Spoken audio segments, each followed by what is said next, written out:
Hello everyone, in today's video, I'm going to show you how to create an app on ChatGPT on Windows 11. First, decide what kind of app you want to create, like a to-do app, calculator, or simple website. Then, write a simple prompt like create a basic to-do app in HTML, CSS, and JavaScript, so ChatGPT clearly understands your idea. Next, open ChatGPT in your browser and enter your prompt. You can also ask for full code, UI design, and features like buttons, inputs, and layouts so your app is complete. After that, set up your project on Windows 11. Right-click on your desktop or inside a folder. Create a new folder and name it after your app. Then create files like index.html, style.css, and script.js. Now, copy the code from ChatGPT and paste it into the respective files.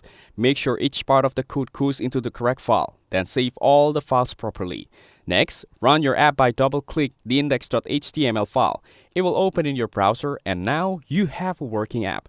Finally, improve and customize your app. You can ask ChatGPT things like add dark mode, improve UI, or add login system. Then update your code and refresh the browser to see the changes. That's it. Thanks for watching. Don't forget to like and subscribe for more videos.